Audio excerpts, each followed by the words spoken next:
बिस्मिल्लाहिर्रहमानिर्रहीम। अस्सलाम वालेकुम। आज हम बात करते हैं, टॉपिक है elastic limit and yield strength की हम बात करते हैं। ये टॉपिक मोस्टली जो है ये इस नाम से पेपर में आया है, स्ट्रेस स्ट्रेन कर्व के नाम से। Elastic limit and yield strength या ये इस नाम से आ जाता है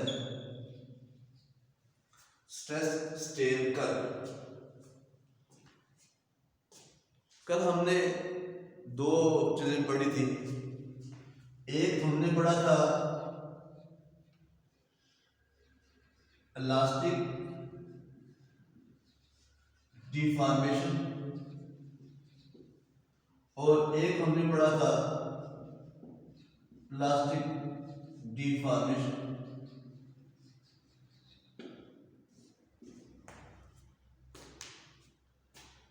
प्लास्टिक डिफॉर्मेशन और प्लास्टिक डिफॉर्मेशन में हमने देखा था कि ये हमारे पास एक स्प्रिंग है और हमने इस स्प्रिंग को यूं सस्पेंडेड किया। जब हमने इस स्प्रिंग के साथ यहां पर थोड़ा सा वेट ऐड कर लिया, अब नजर आ रहा है कि स्प्रिंग की जो लेंथ है वो चेंज हो और स्प्रिंग की शेप भी चेंज हो। जब स्प्रिंग की लेंथ चेंज हो रही है, शेप चेंज हो गई है, तो हम कहते हैं कि स्प्रिंग के अंदर डिफॉर्मेशन आ रहा है। लेकिन जब हमने वेट और बढ़ा दिया, अब क्या होगा?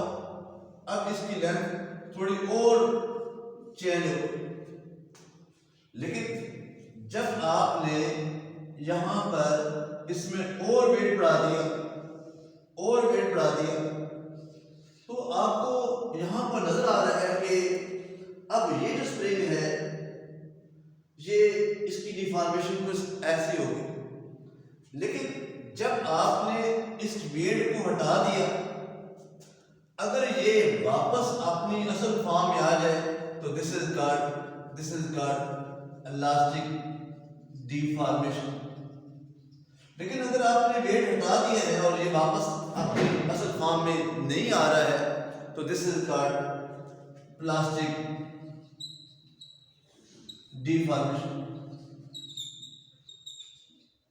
इलास्टिक डिफॉर्मेशन और प्लास्टिक डिफॉर्मेशन बिल्कुल ऐसे ही। यहां पर आप देखें, अगर मैं इसी एग्जाम्पल को मैं इस अंदाज में रिप्रेजेंट करता हूं कि ये हमारे पास एक वायर है,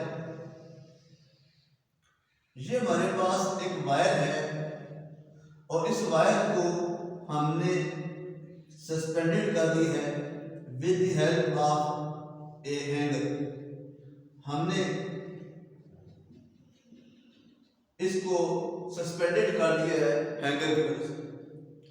और यहां पर इस हैंगर में हम वेट को ऐड करते हैं, हम इस हैंगर में वेट को ऐड करते हैं, हम इस हैंगर में वेट को ऐड करते हैं। जो जो वेट ऐड कर रहे हैं इस वायर के अंदर, इसकी लेंथ में मुख्तलिफ चेंजेस आ रही हैं और वो चेंजेस जो आ रही हैं वो हमारी आंख जो है उसको ऑब्जर्व नहीं कर सकती। तो हम क्या करते हैं कि इस वायर को एक मशीन जो है उसके अंदर रख देते हैं और इस मशीन को ये हमारे पास यहां पर इसके ऊपर डिजिटल की फॉर्म में कुछ सेट आ और इस वायर की जो लेंथ बढ़ती है वो हम यहाँ पर इस जो डिजिटल रिजल्ट है, क्योंकि इसमें चेंज बहुत ही स्मॉल आता है, तो इसलिए हम जो है इसको यूं लिख सकते हैं कि ये हमारे पास 0.0013 इन बहुत ही स्मॉल इसमें चेंज आता है। तो जब बहुत ज़्यादा स्मॉल चेंज आता है तो हमारे यहाँ इसको ऑब्जर्व नहीं कर सकते।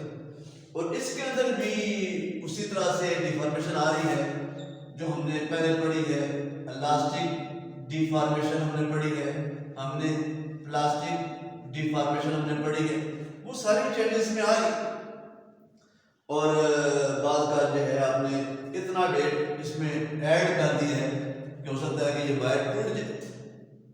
तो इसी जेड को देखकर हम क्या करते हैं, यहाँ पर एक कर्व ड्रा करते हैं और यहाँ पर हम रखते हैं स्ट्रेन को, यहाँ पर हम रखते हैं स्ट्रेस को। तो हमने देखा कि O से लेकर A तक जितनी स्ट्रेस बढ़ रही है उतनी ही स्ट्रेन भी बढ़ रही है। मतलब कि स्ट्रेस जो है वो डायरेक्टली प्रोपोर्शनल है स्ट्रेन के। जितनी स्ट्रेस बढ़ेगी उतनी स्ट्रेन बढ़ेगी। और जब भी स्ट्रेस स्ट्रेन के प्रोपोर्शनल होगा तो this is called Hooke's law. इसको हम कहते हैं ये हुक्स लॉ है। और ये जो चीज है this is known as proportional stress, जिसको यहां पर सिग्मा पी के साथ हम इसको रिप्रेजेंट कर रहे हैं। फिर हमने वेट बढ़ा दिया, स्ट्रेस बढ़ा दिया, तो ये यहां पर आ जाते हैं दिस इज कॉल्ड बी। ये जो बी पॉइंट आपको नजर आ रहा है this is called yield point. Yield point मतलब कि इस बी से पहले ये जो वायर है वो है इलास्टिक डिफॉर्मेशन। यानी ये बी वो पॉइंट है कि जहां पर आपने जरा सा भी इसमें स्ट्रेस बढ़ा दिया, इसमें वेट ऐड कर दिया तो इसकी डिफॉर्मेशन चेंज हो जाएगी। मतलब कि ये जो ही वो यहां पर पहुंचेगा सी पर, ये जो है this is called plastic deformation. ये प्लास्टिक डिफॉर्मेशन में चला जाता है जो ही बी से थोड़ा सा आगे हमने स्ट्रेस लिया। उसके बाद ये जो सी है this is called UTS. You मतलब अल्टीमेट मतलब कि वार्निंग दी जा रही है कि अब आपने अगर इसमें जरा सा भी स्ट्रेस ऐड किया, जरा सा भी वेट ऐड किया तो ये वायर क्या हो जाएगी, ये यहां से टूट जाएगी। तो UTS ultimate tensile stress, ultimate मतलब वार्निंग, यानी ऐसा मैक्सिमम स्ट्रेस। आपकी बुक में ये लफ्ज इस्तेमाल किया उसने, वो है विदस्टैंड मतलब कि वो मैक्सिमम स्ट्रेस कि जिसके ऊपर हमने वायर के ऊपर लगा दिया है लेकिन वायर जो है वो बर्दाश्त कर रही है, टूटती नहीं है। लेकिन उसके बाद अगर आपने जो ही इसमें ये सी से डी पॉइंट पर पहुंचेंगे तो यहां पर हमारे पास this is called sigma F. Sigma F मतलब कि ये हमारे पास जो है ये इंडिकेट कर रहा है कि अब ये जो हमारे पास स्ट्रेस है इसने वायर को क्या कर दिया है, तोड़ दिया। यानी ये हमारे पास ये वो पॉइंट है कि जहां पर ये वायर जो है वो क्या करती है, वो टूट जाती है। तो ये जो हमारे पास कर्व आपको नजर आ रही है इसमें 0 A B C और D। A point proportional limit को इंडिकेट कर रहा है कि जितनी भी स्ट्रेस बढ़ रही है उतनी ही स्ट्रेन भी बढ़ रही है। लेकिन उसके बाद आप स्ट्रेस बढ़ाते हैं लेकिन स्ट्रेन उसकी उस लेवल तक नहीं बढ़ती। फिर देखें कि इसी चीज को हम देखते हैं तो हम कहते हैं कि हमारे पास जो है ब्रिटल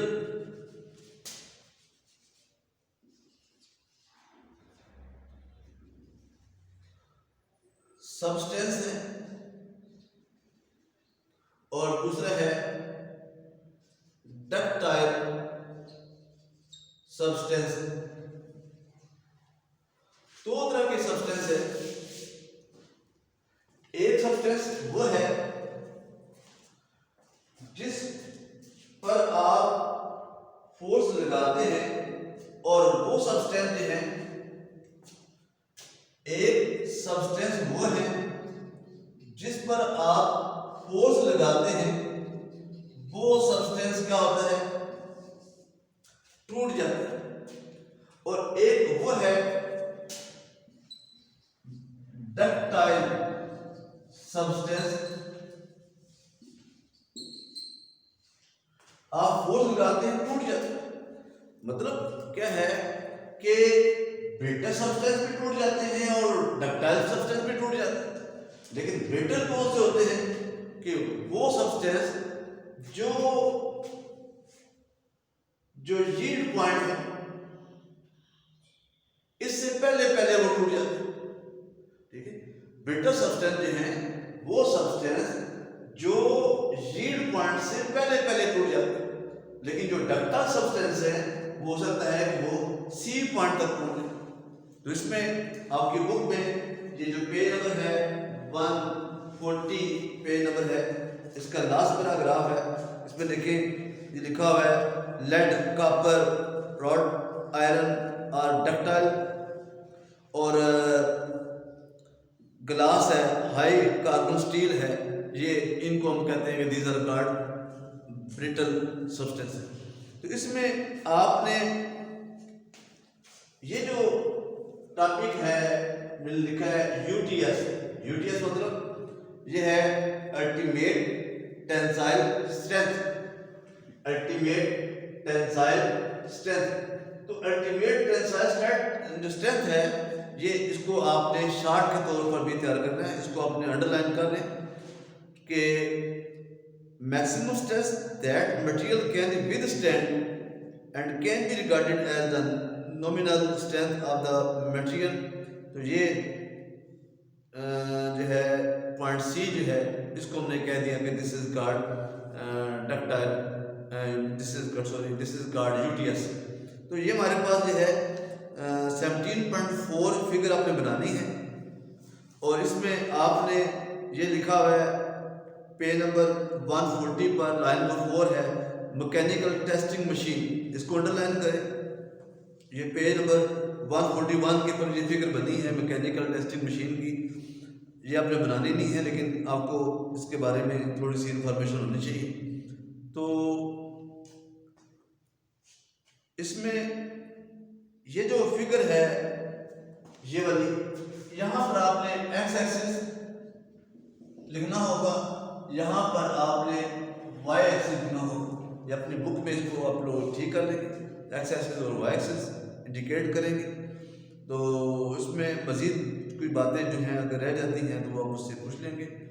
तो इसको आपने लाम के तौर पर तैयार करना है, लेकिन कभी कभार ये शार्ट के तौर पर आ जाता है यूटीएस, और ये शार्ट के तौर पर आ जाता है डक्टाइल सब्सटेंसेस और ब्रिटल सब्सटेंसेस, ये शार्ट के तौर पर आ जाता है। ठीक है, थैंक यू वेरी मच। अल्लाह हाफ़िज़।